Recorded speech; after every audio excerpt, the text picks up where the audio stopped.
the way we're going to do things today is we're going to have Keith and Jack and Iris and Chris come out. They're going to do kind of a panel style, talking about those days that a lot of us miss, and hopefully some of you were there for. And then we're going to have Side Eyes play short set, and then we'll have the guys come back out and we'll do a signing event. Okay, so that's kind of the floor plan. Give us a minute, we'll get them all ready, and we'll be ready to do this thing. So, thanks.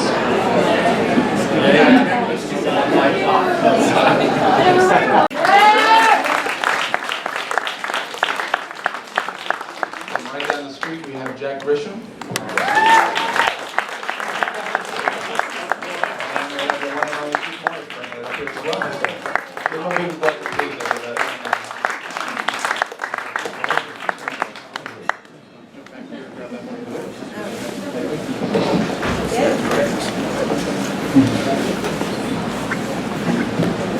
Hi, everybody.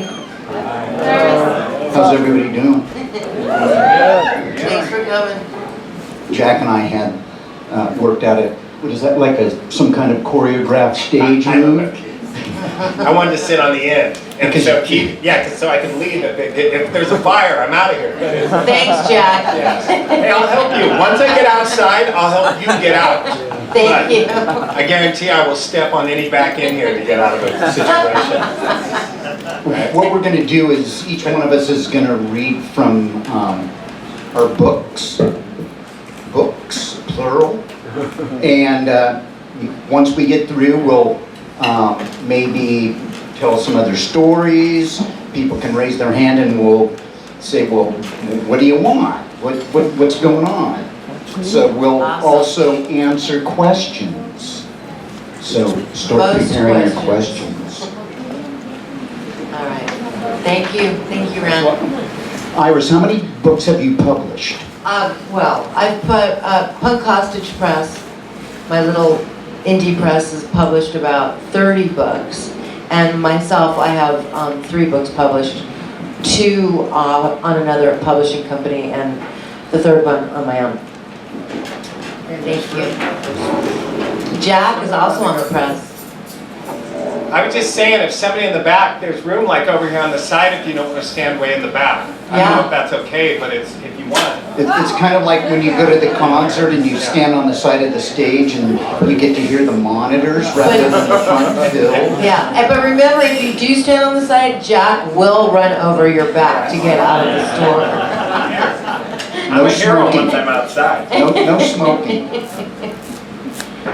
Oh, I'm like, oh, you guys waiting for me? We're ladies first. Okay, so this one was 2 Blocks East of Vine, was published in Communicado, and this was published in '94. And this is The Daughters of Bastards, which comes off of Punk Hostage Press. And this was published in 2002. Notice the difference in hair color. I just want to point that out. This was in 2002. I'm sorry, 2012. Thank you, Chris. All right, so, and this story that I'm about to read is not in either one of those books. All right. I just moved into Disgraceland, the notorious Hollywood punk rock crash pad. How we never got busted living dangerously so close to that elementary school, I'll never know. My roommate Pleasant got me a job bartending at the Café de Grand. I'd never bartended before, but Pleasant told the owner, Michael Brennan, that I had tons of experience. I knew how to make a screwdriver and just fake the rest. It was the cafe. People either drank beer or whiskey shots, or whatever they could sneak in. I remember my first night. Top Jimmy and Jeffrey Lee Pierce were spinning records. They would go back and forth, play some crazy country song, and then they'd play some horrible metal song for hours at unbearable loud volumes. It was killing my ears, and every time someone tried to order a drink, I'd have to yell back at the top of my lungs, "What did you say?" and then do my best to read their lips. I kept asking and eventually begging Jeffrey Lee and Jimmy to lower the music. Every time I'd ask, they'd just make it louder and laugh in my face, like 2 10-year-old boys. I was yelling so much that my throat started to hurt, and I could barely speak. Finally, I got so mad that I walked over to Jeffrey Lee and Top Jimmy with a full pitcher of beer, and politely, through gritted teeth, I asked them one more time to please lower the music. They both looked at me and mouthed the words, "What did you say? We can't hear you. The music is kind of loud." And laughed even more, turning it up louder. So I took the pitcher of beer and slowly poured it over both turntables. It lowered the music all right. It stopped altogether. I saw smoke come out of the mixing board. They just sat there stunned. "I told you guys to lower the fucking music," as I turned around and huffed off. Somehow I didn't get fired, but it was pretty hard to get fired from the Café de Grand. There was one more time at the cafe. It was Mad Mark Root's 31st birthday, which seemed so old at the time. We just started dating, huh? Yeah, one beer and then poof, we were in a relationship. We'd been celebrating for 2 days straight with no sleep. On the third and the last day, we ended Mark's birthday with a day party at the Café de Grand. The bands Detox, Hard as Nails, Cheap as Dirt, and Tex and the Horseheads played. I guess I'd had enough, and it was time for me to go to sleep. I don't remember much. I just remember hearing my name being called from a really far away, like distant hallway. And it kept getting closer and louder and louder. And finally, I woke up. Not knowing where I was, the first thing I see is El Duce. I don't know if you know some of him, sang for a band called The Mentors. I see El Duce's face next to mine. Yeah. Horrified at the thought that I blacked out and woke up in El Duce's bed, I started screaming in his face. And because I was screaming in his face, he started screaming in my face. So there we were, both screaming in each other's faces, loud enough for people to find us. What had happened is we both crawled into the same horseshoe-shaped booth to sleep. When I realized that there was a pole between us and nothing sexual had happened and we were both fully dressed, I stopped screaming. But until that point, I was sure that I had blacked out and did God knows what with El Duce. And if you knew El Duce, that meant it could have been a variety of vile and unforgiving sex acts. Thank God for that pole between us. My innocence was still intact. Well, sort of. And on a side note, El Duce, despite his devious reputation, was always a perfect gentleman to me. May he rest in peace.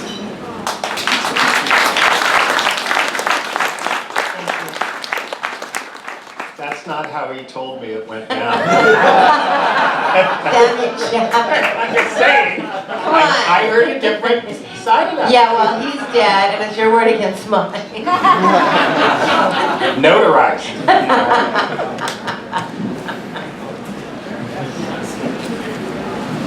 Chris? Chris? Okay, I'm Chris D, and some of you may be familiar with the Flesh Eaters and the Divine Horsemen and a very, very short-lived band I had called Stone by Stone.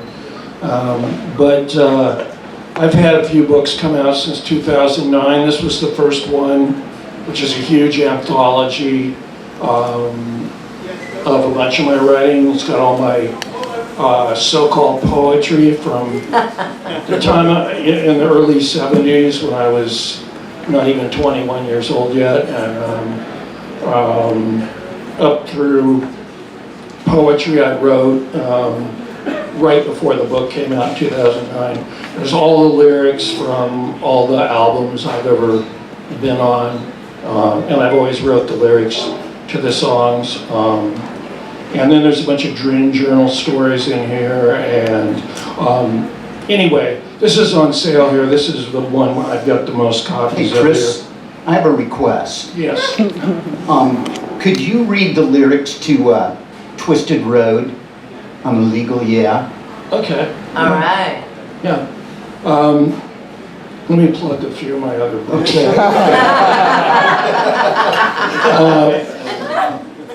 This is another one. The other books I've done, there's 4 novels and 1 short story collection, which is this one, Dragon Wheel Splendor, which I only brought a couple copies of each of those. Then I've also written some film books, nonfiction. There's a big, huge 800-page encyclopedia of Japanese gangster films from the 50s through 1980. That's like 800 pages long, and I didn't bring any of that one, mainly because I'm out, but I also was not sure if there'd be any interest. But actually, that's the one that sells the best on Amazon. If there's anything that you guys, if you don't have the dough today because you're buying a lot of Keith's books, you can find my stuff on Amazon. I've got an author page, and there's also a Facebook page, Books by Chris D, which you can go to and scroll down and you'll find info. Anyway, let me find Keith's request, and then I'm going to read a couple of... I've been really in a bad mood this week. I found out the place I've been living in for the last 11 years, the landlord's finally put it up for sale, and it's 3 units, so it's under rent control, so I'm hoping whoever buys it doesn't decide to demolish it and kick us all out. Of course, they have to pay us a relocation fee, but it's just, I've been flying by the seat of my pants the last 3 years. For about 20 years, I had some steady jobs, and mostly film related, and the last 3 years it's just been, every month's been kind of a different source of 4 or 5 different sources of income, and it's been really nerve-wracking, and so buy my books. But anyway, I do writing for some websites, like I do a little bit of writing for the New Beverly Cinema website, and for a few other things, and where the hell's this song? Just to let you know, while I'm on my soapbox, the reason I bring my friends along to tell stories or read from their books is to help them. I'm not only here just to sell my book, but I'm here to help them sell their books, and hopefully somewhere down the line somebody will invite me along to read from my book while they're selling their book. Also, Chris is one of my favorite writers. He was one of my favorite music critics in a very important fanzine / art magazine, photo magazine called Slash. He also is responsible for the Misfits' Walk Among Us, the Gun Club Fire of Love, and A Minute to Pray, A Second to Die. If you don't have, if you listen to music and you don't have that record, why do you bother listening to music? You might as well just pilfer through your parents' record collection. Getting hostile.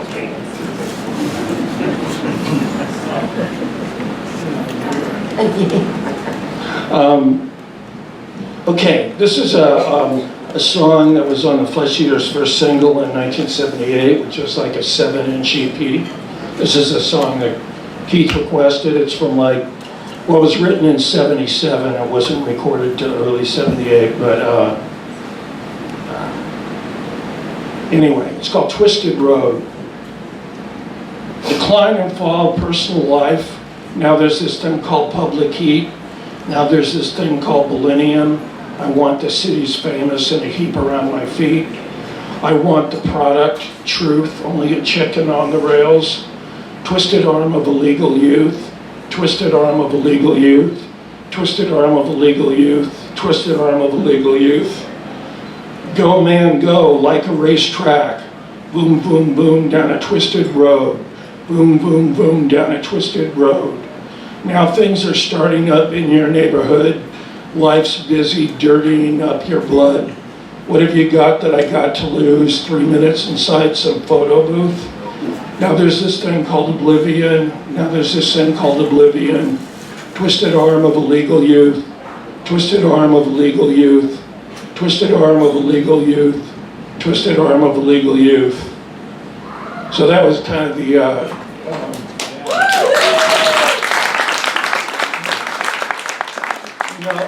all the poetry I've been doing was a lot of cut up stuff, literally cutting up pieces from newspaper clippings, things I heard on TV news, lines from movies, preferably film noir or cheap 1950 science fiction movies, or weird-ass art damaged foreign films. So there was a lot of different influences, and I was very influenced by William Burroughs and a lot of other more classical, quote-unquote typewriters. But anyway, in 2007, 2009, when I was getting ready to do this, I started writing poetry again. I really hadn't done it for, I don't know, since the late 70s. And I was feeling really angry at the time, kind of like I've been feeling lately. And I started cutting up spam emails I've been getting, all kinds of sex ad stuff you find on the internet, weird fake news, conspiracy type stories on the internet, and cut all this stuff up and made kind of nonsensical poems. This is an epic poem called Love is a Mini Splintered Inferno. Also known as Broken Spam Fragment Effluvium from the Heart. You break that brat's head damn quick. I doubt such a tough old sister as Miss Annie ever spent much time reglazing her ceramic portfolio or organizing a coherent market strategy, even on empty-ass weekends in winter. Hellish Report is here, immutable. There's a hot girl in your area who is not a professional, but enjoys constant sex. This is a patchwork for all men, designed for their orgone enrichment fashion playtime. Hobo Christians tackle personal freedom issues like these on a nightly basis. You've seen it before, you say? Fuck them and chuck them as the young studs intone, scared and thirsty and tragically alone. Hungry for a contaminated food scare against a pastoral backdrop of a wintry Midwest dawn, pregnant with banal promise and obese with the turgidity of 1 million trans-fat-charged fast food dinners. I could not leave thee if I tried. I am what I am, and I am what I did.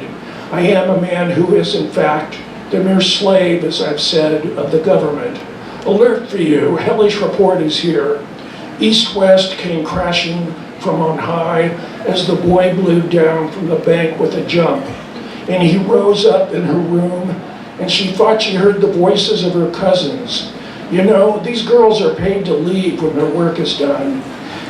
He is here to help you refashion your third crippled leg out of oysters. Our robot has fixed an abnormal and illegal activity from your spiritual time zone. Greetings from God, greetings from Cretans, the robot said.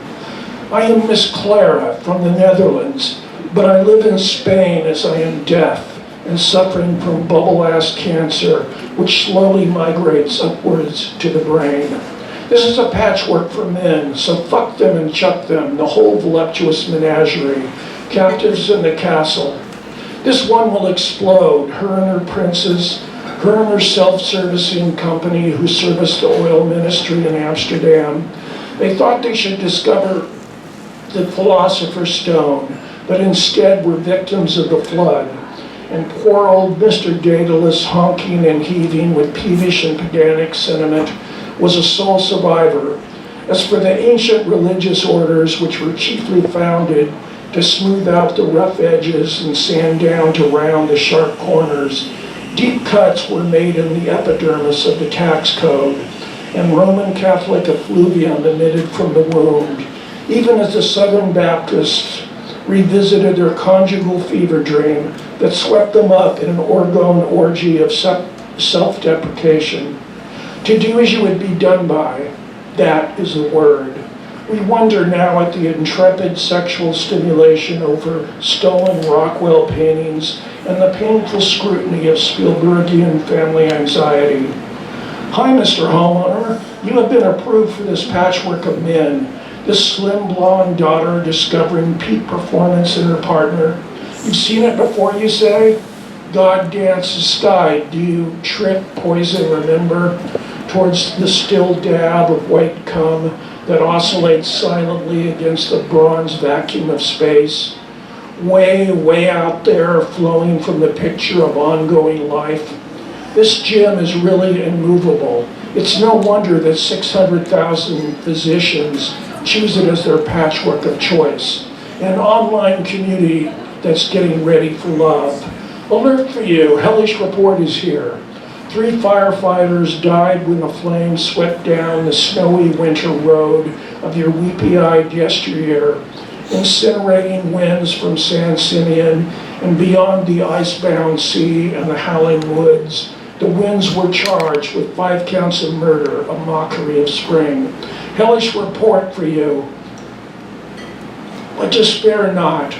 Most people don't read these bulletins anyway. Remember how you felt when your dream girl shot you down? This is your official notification that you never, ever, ever have to feel that way again.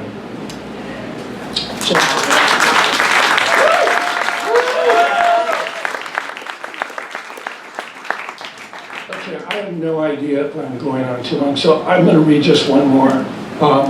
This is a really bitter one, and it's like coming from working in Hollywood for 10 years between 1999 and 2009. I was first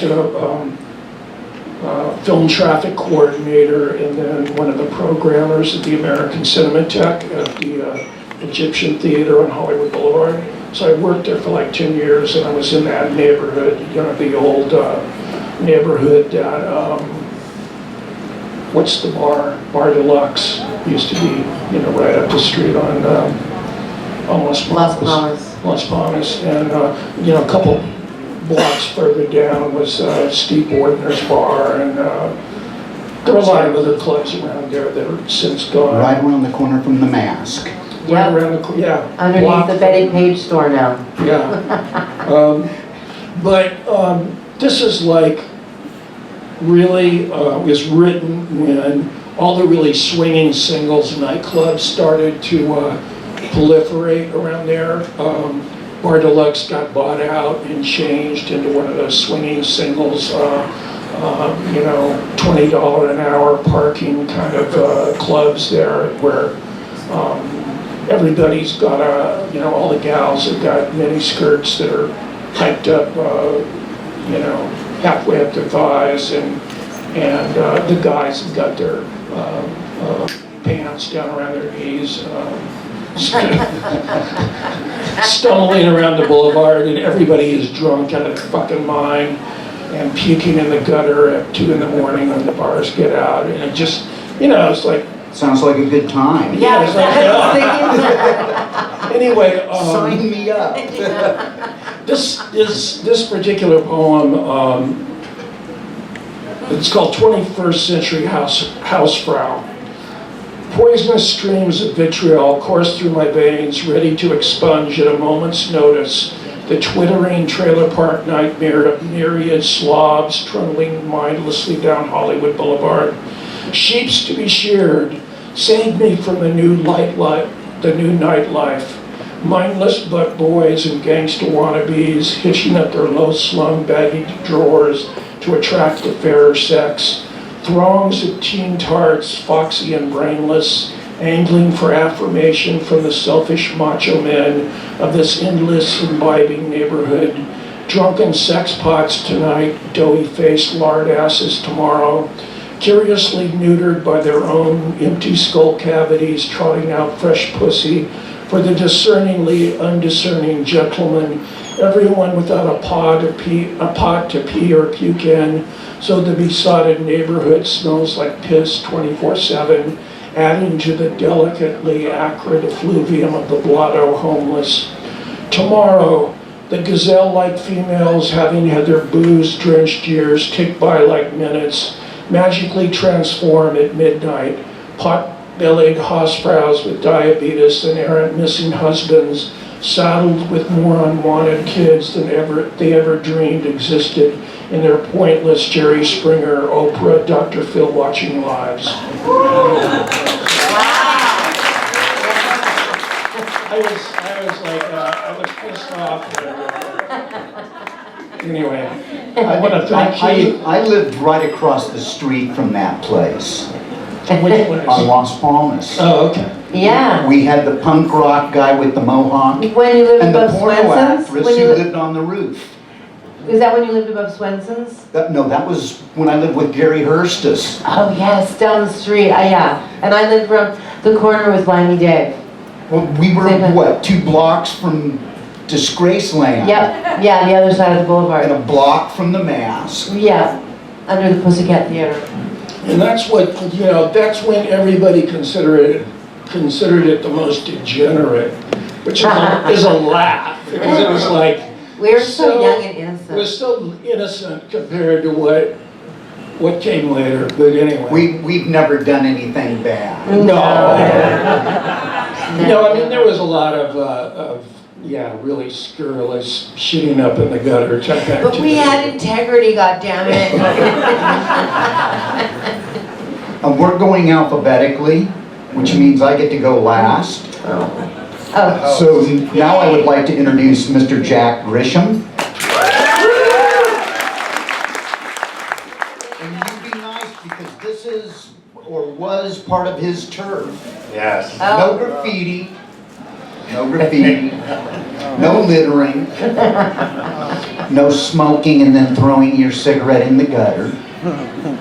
It's nice. Hi, I'm Jack.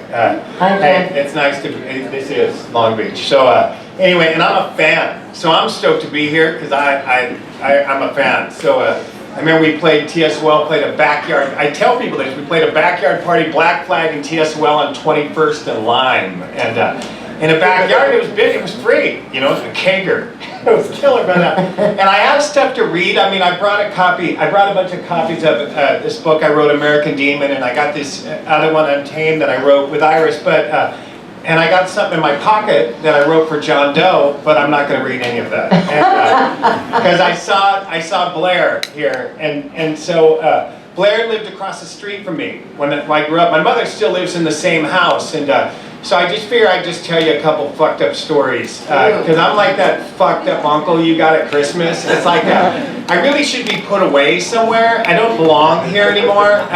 I was doing a video yesterday and I was trying to tell these kids to just kind of dance a little tranced out. I go, yeah, it's like you just ate a couple of Quaaludes. And they're looking at me like, what? We don't know what that is. And then I said Robitussin, and they weren't sure on that either. And then I just figured, fuck, I should just go lay down somewhere because I'm getting old. But anyway, I looked out the window one day and Blair had lit the bush on fire out in front of his house, and so I went over there with a hose and put it out, so I'm okay now. And but one time somebody stole, they were breaking into houses around the neighborhood. And I'm not going to say I'm psychic because that just sounds crazy, but when you do a lot of fuck stuff to people for a long time, you get like spider sense or something, you know what I mean? Like you know where the police are, you know what's going on, and so they stole in this house, and I have this thing, it's called, don't judge me, I'm a bad dad also, but I tell my kids it's called free game. They don't participate in it, but that's what I try to explain to them. I say, look, if you catch somebody beating up on somebody smaller, if you catch someone being a racist. If you catch somebody sexually assaulting somebody, you're allowed to do whatever you want to them, and I'm okay with it. And so don't applaud. That behavior is part of the problem. It's called vigilantism, and it's not okay. But as far as I'm concerned, it's okay, and I call it free game. And it's actually funny because my last arrest was in Long Beach 28 years ago. I just celebrated anniversary, 28 years without an arrest.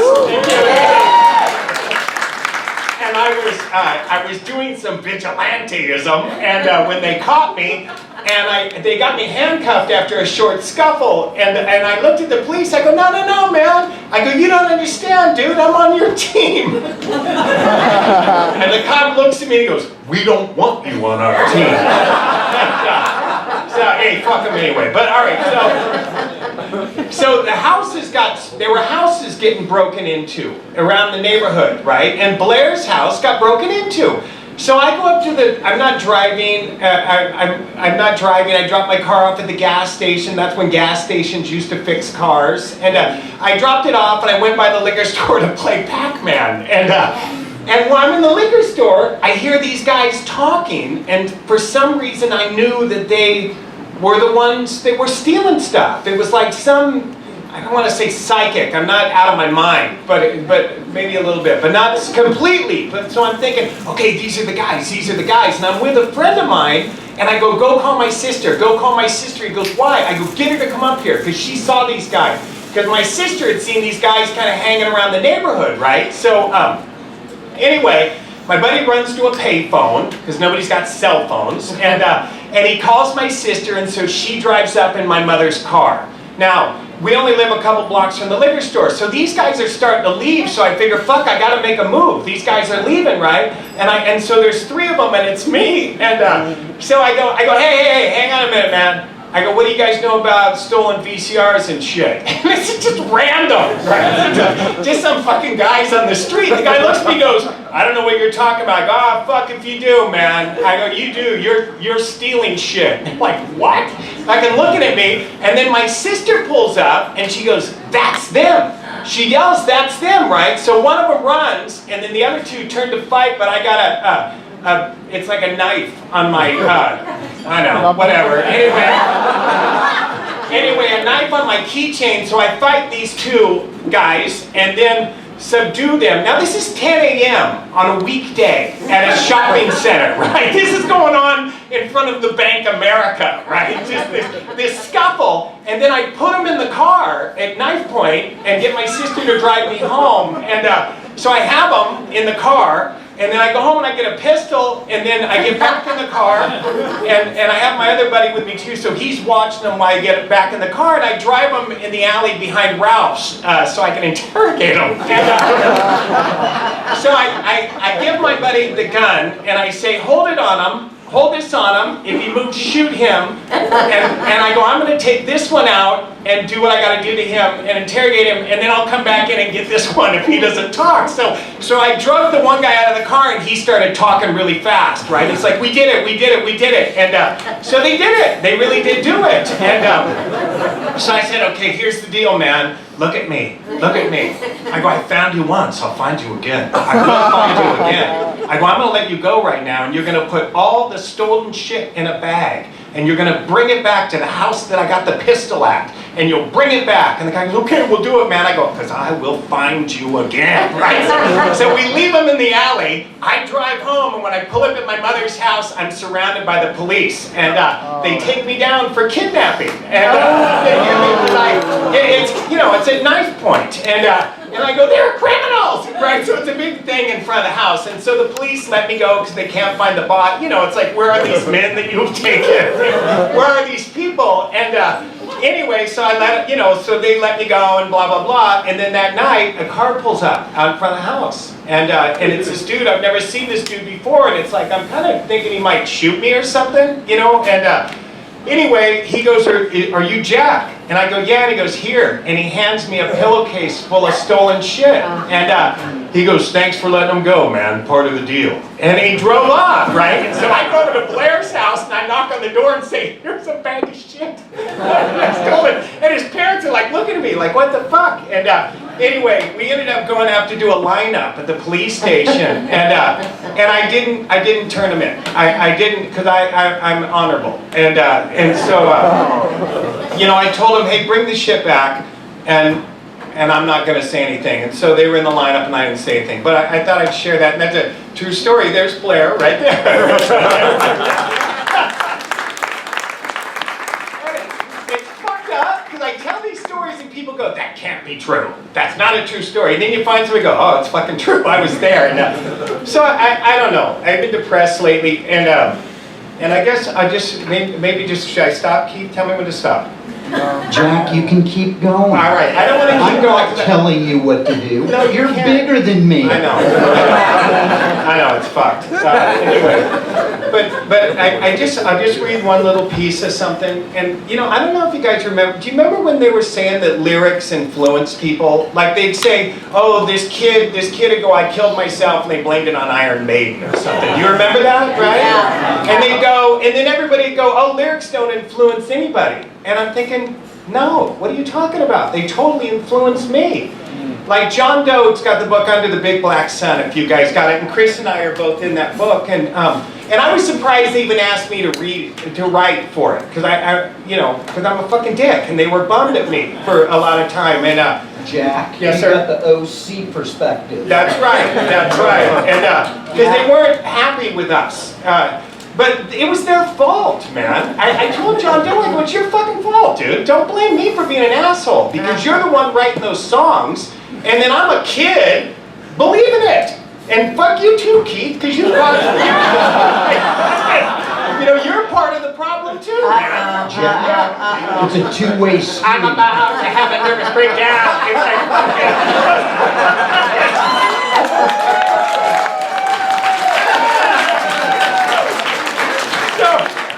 So they're writing this shit, and I'm sucking it up going, yeah. And then I go out there and do it. And then they get mad. Well, don't do it. We're just writing about it. Anyway, so I was mad. And so I'll just read this last little bit, and then I'll stop. And this is called Descent, and it's from a story out of Under the Big Black Sun, which just got nominated for a Grammy, which is crazy. But anyway, so Did you do the vocal for the audio? I did do the audiobook. Yes, we all read our audiobook, which was fun. So just real quick, I sleep with the light on. There was a moral code and I violated it. Stepped well over the line, and now when the sun goes down, the nightmares arise. Kicking an eye out is all good fun in your teens, but when the offending orb rolls into your 30s, 40s, and 50s and hangs blood-speckled gelatin from the ceiling, things get old. They didn't like us. They said we were violent, that we ruined their scene and brought in an element of muscle-headed beach thuggery. It hurt my feelings. I wasn't a thug. I was a gentleman. The cut of my coat was clean. The zippers on the back of my pants were 18-inch, razor-sharp lines descending into California smooth lizard skin boots. My spurs polished silver. I guess if you Hollywood kids wanted to dance all by yourselves, you shouldn't have played your music so loud. Your hard chords ran wicked along the edges of the freeways and stumbled into our beach communities, spoiled our sun-tanned cashmere beliefs. To be honest, I could have done without your influence and your cold shoulder. I preferred the parties by the piers, the drunken cheerleaders losing their virginity to some asshole that they couldn't believe they slept with, Iris. Anyway, but if you were a punk from the beach, you wanted to see the germs, sex, or the bags, you had to drive into the city. Los Angeles was a distance, a 1 out of 12, see the woman through a mist of colored faces and filth. I hated it. The LA punks had a cooler than you vibe, although I wasn't sure how drug addiction and homelessness gave them the right to feel so superior. I stood at the edges and watched. The dancing, which the music press had dubbed slamming, was nothing more than a polite art school hop or pogo, not meant to harm, more pose than pop. Our boys from the beach brought life to the dance floor, tanned, muscular bodies that were made to be hurt, suburban hybrid robots that thought bleeding was fun. The headlines read, "Punk rocker carves swastika in baby's forehead," and we did our best to live up to that hype. The first night I went to Los Angeles, I wore black. I looked good in it, still. My grandmother said I looked like a stormtrooper, handsome and serious. She said nothing about the swastika armband that adorned me. Why would she? Her politics ran without apology hard right. My politics, by contrast, were non-existent. I didn't give a fuck about those who thought they were in charge. I was a kid living with my parents. I didn't work, vote, or pay taxes. I greased what was left of my hair with a handful of brilliantine, and I jerked off thinking about the evening, fantasizing about the rough punk girls with their torn fishnets and their daddy come fuck me Converse. There's something about chipped nails and a used condom hair bow that turns me on. I've always been a fan of strong women. I'll fuck the weak ones, but I love being destroyed. There were 8 of us that evening, a local crew that rolled close together for preservation. The punks in Hollywood lived inside walls, a circle of human-trafficked miscreants that let them pogo about the neighborhood without too much static. At the beach, we stood out like dirty diapers on the sand, displeasing trash that the police and the concerned citizenry tried their best to displace. We had to travel in packs. Have you ever been hated, chased, stumbling frantically over lush green lawns as you were hounded by a mob? Have you ever been arrested, thrown into a holding cell with 40 lice-ridden criminals that thought punk meant faggot and that your split-colored mohawk looked like a great target for their cum? A punk in the suburbs was guilty by the sheer nature of his look. A dyed head was a black flag of, piracy, blown valiantly as you sailed down Main Street. When you slapped on your homemade germs t-shirt, you were saying that you were willing to take a beating, and that you were well aware that your trip to the liquor store to pimp beer and play a game of Pac-Man could go horribly south at any time, sorry criminals, and when things did go down, no matter what your involvement, it was always your fault. Fuck. Those Hollywood punks should have printed a disclaimer on that Yes L.A. EP, one that read, "By listening to this music and believing these lyrics and adopting these fashions, you acknowledge that you're willing to put yourself in danger and that any time some blockheaded fuck might attempt to beat you senseless." Looking back, I find it amusing that those earlier punks considered us violent when their lives, their words, and their beliefs all influenced the way we behaved. It was their fault, not ours. That first night made me a believer. I thought that I'd been sucked into a family of those with like minds, sideways torn rebels whose willingness to take a beating mimicked my own. I was standing in an alley, the salt from the day's surf still coating my skin, talking to a young man, maybe 23 or 4. He was wearing a pair of black leather pants and a jacket. No buttons, no badges, no bondage straps. Other than the words of sedition that spewed like oral cocaine from his mouth, he could have been a used car salesman. The police pulled up. 2 black and whites, lights, no sirens. I started to walk away, cow-like behavior that I learned from the white teen kegger parties. When the man in blue arrived, you grumbled and made your way like a good hippie to the car. My alley companion laughed. He stood fast, he downed the last few gulps from his beer, and then he fired the bottle overhand, hurling glass flashing anarchy into the face of one of the officers. I came in my pants. I wish you could feel what I felt, the satisfaction, the connection, the brotherhood. I was angry. I grew up with a father who was a military man. I had to salute him when he returned home from work. I wanted people to hurt. I wanted to be big enough to grab the plastic cord from my father's hand and use it to tear his skin. I wanted him to grovel on the ground, attempting to cover his ass and legs, while I inflicted crisscrossing bloody raised welts across them. And here he was, the image of my father wearing the dark blue uniform of the LA police, and he'd gone down on his knees, bleeding before the Mickey's big-mouthed assault of my new companion. I followed suit. I fired all I had. This was a now declared war against anyone that wasn't with us. There were punks that night that complained about our behavior. They cried over the closing of their club, the crackdown from the man. "They're ruining it for everybody," they whined. I was shocked. Could you imagine a group of freedom fighters crying because the tanks of their oppressors had bulldozed their clubhouse? Fucking bitches. I wanted to line those posers up against that alley wall and one by one deposit a hot lead slug between their Gary Gilmore eyes. They seemed like police sympathizers to me, not real. Losing the club was part of the deal, war-torn casualty that gave credence to our struggles. It was us against them. There was no safe ground, no free zone. My violence was never directed at other punks. I thought we were family. My anger was directed at those that said we can't or we should not. And I had no problem with the oppressor's reflection of my hate bouncing back against me. Yes.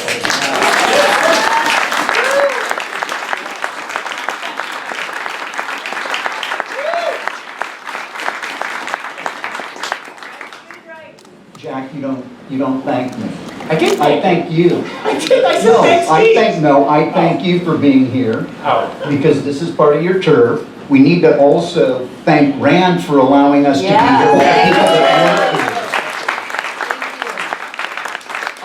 While Iris was telling her story, while Chris was reading some of his poetry, while Jack was telling his story, he started off with a story about Black Flag playing a party with TSOL here in Long Beach. I was not there, I was already gone. No, you were not. You were there.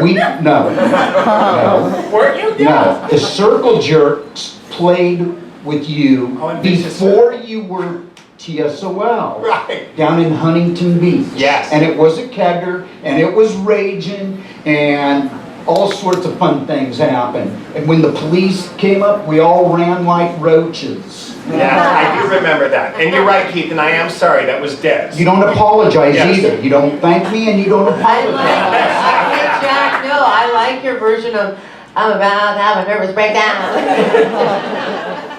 I insist. Yes, Keith. Thank you. Yeah, thank you. See, he's one of my heroes, just like Chris, just like Iris. And we've all had interactions. That's the reason why we're all here, telling our stories. I'm not even going to read out of my book. I'm just based on something that Jack said about dealing with the police.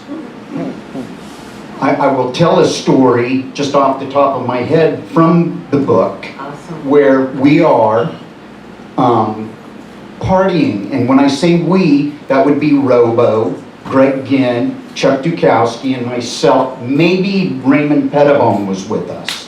We would travel, sometimes it would be the five of us, and it would be something incredibly ridiculous, like maybe out of a comedy movie, where there are five guys in this tiny little Toyota or Hyundai or little station wagon. And I was very fortunate because I got to lay down in the back. That's where I got to hang out with the quart bottles.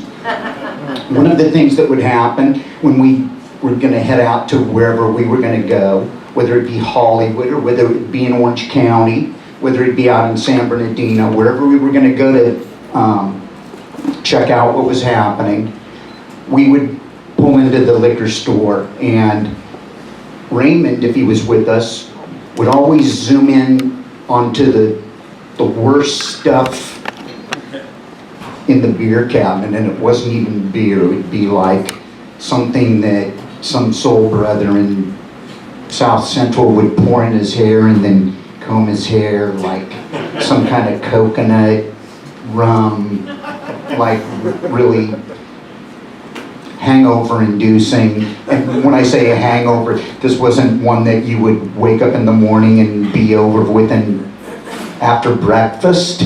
This would be something that would linger for 5 days maybe. One night we went up to what is called the New Mask. I brought up the Mask. I lived like a couple of blocks off of Hollywood Boulevard. The original Mask was under the Pussycat Theater. Perfect Pussycat Theater, punk rock, fiesta downstairs underneath. The second the second Mask, or the New Mask, was on the corner of Santa Monica Boulevard and Vine, where if you were to go there now, you would go to order like, You're a Shanoa? oh, it's, Yes, yes. no, it's like, could you serve me the bottom of your tennis shoe with some rice on top of it, please? With some teriyaki sauce? Yeah. The parking lot was just this, depending upon the weather, could be just a big pit of mud. And I did see Joe Blow, who was one of the, he would have run the Fear Fan Club, come ripping in that parking lot one night just after it had rained. All of the cars that were parked on the outer edges of the parking lot got sprayed and covered with mud, and he had his window down and he was screaming, "What do they want? What do they want? What do they want? What do they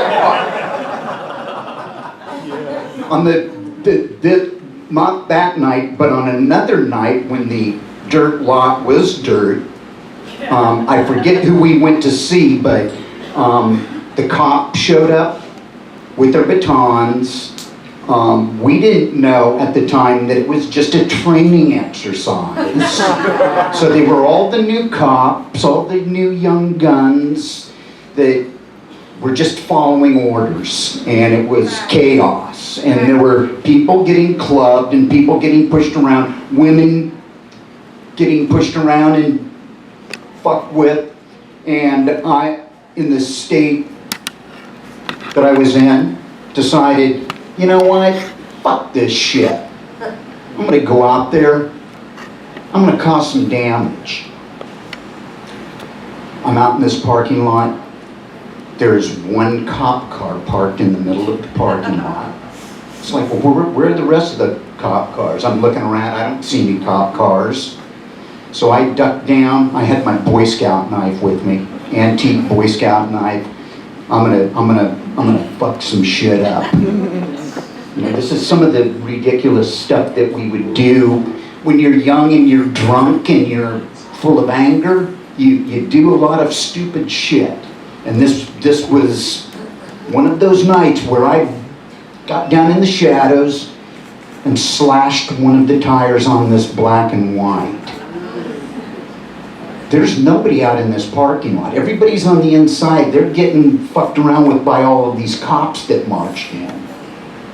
So I figure I'll look around, I'll jump up, and I'll run to the liquor store and everything will be cool. I jumped up and I was tackled by like 4 or 5 cops. And when I was tackled, it wasn't like by my legs, it was face down into the dirt.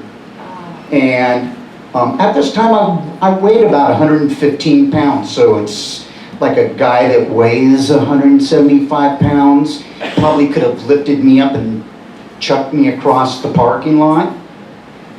Anyways, they cuffed me immediately. I'm face down. They grabbed me by my legs and dragged me through the parking lot and propped me up against one of the unmarked police cars of like 20 unmarked police cars. And as I'm sitting there, just out of the blue, one of the guys just decides, this is the guy we're going to apply the chokehold to. So when I black out and I come to, I've been pushed up against one of these cars. My legs are spread, and all of a sudden I look to my right, and all of the cops, like 30 of them, have lined up, and it's the drill instructor or the head cop is like, guys, do whatever you want to do, just go ahead. Each one of these guys got to take like a couple of pokes and shots and kicks and elbows, and I was extremely lucky that in the mental state that I was in, being inebriated the way that I was, that I would be kind of like rubbery and it'll all bounce off me and everything will be fine. They actually tried kicking me in my package, and I was extremely lucky in that they would miss. I did get some bruises. After all of these guys were through, the head guy said, you know what, you're coming with us now. It's like, well, didn't you just kind of give me a reward for slashing your tire? Isn't it over yet? You know, and I get tossed in the back of the black and white. They changed the tire while I was going through the gauntlet or whatever you want to call it, the Hall of Fame, or, you know, fuck this guy over. And we drive around for about an hour, and the thing that's happening is they're discussing, so what are we gonna do with this guy? Do we take him out onto a stretch of road somewhere where he's not gonna find a telephone at about 3:34 in the morning? Are we gonna just take him to the worst part of town and just kick him out onto the sidewalk? How about we drive down the freeway and have you change all of the tires, you know? I'm like, guys, I feel like an asshole. I did something really wrong, trying to butter them up and be apologetic, and they weren't having it. I ended up in the rubber room. Well, I guess they would call it the rubber room, with the rubber mat on the floor, where leaving states the police station right up the street from Club Lingerie on Sunset Boulevard, the Wilcox Motel. Yeah. And I blacked out in a room with guys that are vomiting on themselves and all of that fun stuff. They let me out the next morning. I can walk up to Sunset Boulevard and catch a bus and take it back down to the South Bay. But I do remember one of the last things my friends in Black Flag did as they were driving away was, "See you later. Have fun." Okay. Whoa. That was also the night that I cemented my friendship with Darby Crash and a couple of the other germs. Like I said, forget who we were there to see, but there would be one more show at the Old Mask, and that was with Black Flag opening for, I believe, UXA and Smart Pills, or the 45s. There's pestering, my book, one of the guys that's responsible for my book is a guy named Brendan Mullen. Yes. And Brendan Mullen, R.I.P., would eventually, on a trip to San Francisco, in the back of the Black Flag van, Chuck's van, would tell me, Black Flag's my favorite band. And I'm scratching my head, Brendan, why would you say that? There's weirdos, and there's germs, and there's bags, and there's dills, and there's zeros. There's controllers, there's screamers. There are all of these amazing bands. Why would Black Flag be your favorite band? I never got to ask him that question. But my book is responsible, partially responsible, because of Brendan, R.I.P. I have one more story, and then we are going to have some musical fun times with one of my favorite characters, because her dad happens to be one of the Twin Towers. I was at a they could have played high school basketball if they had any kind of athleticism. The Twin Towers. Does everybody know who the Twin Towers is? That would be the McDonald brothers.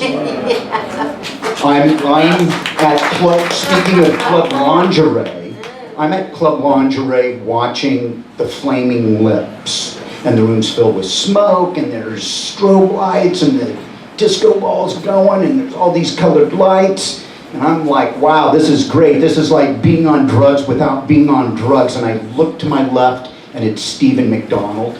And he's right up there about that high. And then I look to my right, and there's Jeffrey McDonald. And he's maybe an inch taller than the other Tower number 2, because Tower number 2 is the youngest. Jeffrey's daughter has a band called the Side Eyes, and they will be performing some rockin' tunage for you. Yeah. One more story. This also involves maybe Chris, but I do know Fast Freddy was there, Don Waller was there, RIP. Yeah. Those two gentlemen were responsible for one of the greatest fanzines to come out of the South Bay, and that would be Backdoor Man. Yeah. Claude Kickboy Bessie, RIP, was also there. Brendan was there, and a room full of all of these people that Jack was talking about earlier when he talked about the people up in Hollywood. Apparently we had all witnessed somebody playing either at the Starwood or the Whiskey A Go-Go. And there happened to be this after-hour party in one of the apartment buildings on Fountain over by, I'm going to say La Brea. And at this time, Black Flag had no fashion sense. We never had any fashion sense. Whatever was handed down to us, whatever our dads didn't wear, whatever our cousins gave up to the throwaway, give to the Goodwill box, we did not fit in with the people up in Hollywood. Just like Jack was saying in his story, it was a tough nut to crack. This was the night that we were accepted amongst all of the really important people that were part of the crowd up in Hollywood. We're at this party, after hours party. Normally that would be DJ'd by Fast Freddy, and I have a real quick, amazing story about Fast Freddy. Fast Freddy is going through somebody's record collection at a party. They're on a third story, fourth story, one of the old brick buildings, windows open, fingering through the record collection. Oh, this record, you don't need this record out the window, like 20 records out the window. I got a kick out of that. That's Fast Freddy. We're at this party. There's a break in the action. Nobody's playing any music. One of us had the Nervous Breakdown EP. Hey, how convenient.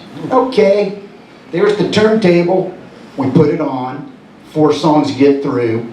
Everybody, we look around, everybody has moved back like 4 or 5 steps, like, what the fuck is this? And we're looking at the looks on these people's faces, like jaws dropped and eyes popping out of their heads. And all of a sudden, the 4th song gets through playing, and I'm pulled over by Kit Boy, and he said, "You're not supposed to have recorded something like that. That's not you." That was the night that we were accepted. Black Flag was accepted into the Hollywood crowd. And the really odd thing is that a lot of the early players on the Hollywood scene, like Trudy and Helen Rossler, they were from the South Bay. Yes. Okay. Hey, thank you everybody. Thanks for showing up. Hey, stick around. Stick around because we're gonna have some really happening music. These are the new young Studley and Studette kids that are gonna be rocking your world for a few more years. Somebody's gotta pass the torch or, wave the flag or what have you. So, Side Eye's coming on, and we will be signing whatever we sign. Yeah. All right. What are we gonna say, yeah? On the stage? We're gonna sign on the stage After the band? after Side Eyes. Oh, okay. Yes, thank you, Rand. Yeah, thanks, Rand. Thank you. Yeah. Thank you, Keith, for having us. Let's thank Keith again for having us. I know, Thanks, Steve. Iris, thank you. I insist, just like I told Jack. All right. I will tell Chris the same thing. We're all part of the same thing, that's why we're here. Thank you. Thank you, everybody. Thank you. I'm a product of my environment. My vocabulary's like licking the gutter. Words that cut so sharp, cut like a hot knife through butter. Not my